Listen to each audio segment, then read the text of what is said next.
Hello sa inyo! Ngayon, pag-uusapan natin ang isa sa mga pinakasikat na alamat sa Pilipinas at kung paano binibigyan ng mga salita natin ng sukat at bigat ang mga kwentong tulad nito. Alam mo, naisip mo na ba kung saan nga ba talaga tayo nanggaling? Siyempre, ang daming kwento dyan, di ba? Pero, subukan muna nating kalimutan yung mga alam natin. Kasi dito sa atin sa Pilipinas, ang simula ng lahat ay hindi galing sa alikabok o putik. Nagsimula ang lahat sa isang pirasong kawayan. Oo, tamang narinig mo, kawayan. Okay, simulan na natin tong pagtatalakay natin. Unang-una, paano nga ba raw nagkaroon ng tao mula sa kawayan? At mula sa tanong na yan, syempre pasukin na natin yung mismong alamat. Dito sa ikalawang bahagi, tatalakayin natin yung kwento ni na Malakas. So, ganito yung kwento. Nagsimula raw ang lahat nung nilikha na ng Diyos ang mundo. Tapos, may isang malaking ibon. Ang pangalan niya ay Dakila. Dumapo siya sa isang kawayan para magpahinga. Pero, may narinig siyang kakaiba. Parang may kumakatok mula sa loob. Dahil sa pagtataka, tinuka niya ng tinuka yung kawayan gamit ang buong lakas niya hanggang sa nabiyak ito.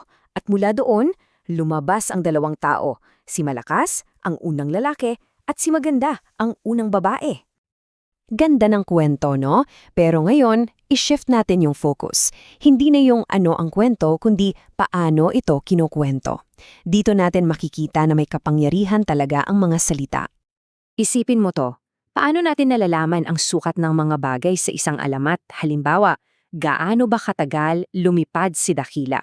O gaano kalakas yung pagtuka niya sa kawayan? Paano ba natin ni-measure yung mga ganung detalye sa isang kwentong bayan? Yung sagot, nandyan lang pala sa wika natin.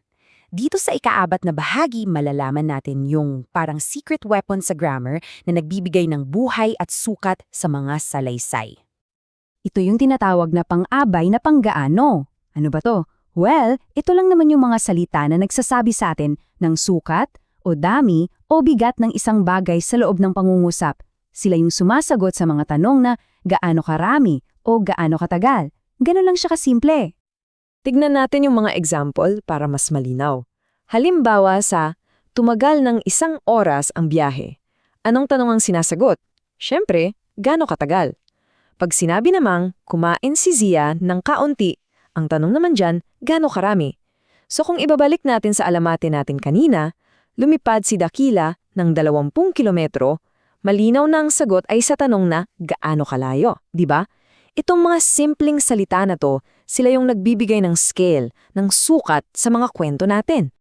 Okay, ngayon tingnan naman natin to sa mas malawak na pananaw. Subukan nating i-connecta tong alamat sa mga konsepto ng kultura at, pananampalataya. Kapansing-pansing kasi, kung titingnan natin, yung tema, magkatulad. Sa alamat natin, galing sa kawayan ng tao. Sa Biblia, galing sa alabok at tadyang. Iba yung detalye, no?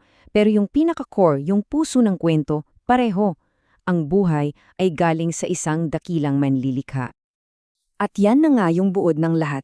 Kahit magkaiba-iba pa yung mga detalye ng kwento, iisa lang yung tinuturo nila, na yung buhay ng tao ay isang espesyal na nilikha. Hindi ito basta-basta lang nangyari, may dahilan. So, ano ang punto rito? Ito yon. Ang wika natin, hindi lang yan puro rules. Para siyang isang cultural toolkit. Hinuhubog ito ng mga kwentong tulad ng Kinamalakas at Maganda. At yung mga kwentong yun, binibigyan din natin ng kulay at sukat gamit yung mga salitang tulad ng pang-abay na panggaano.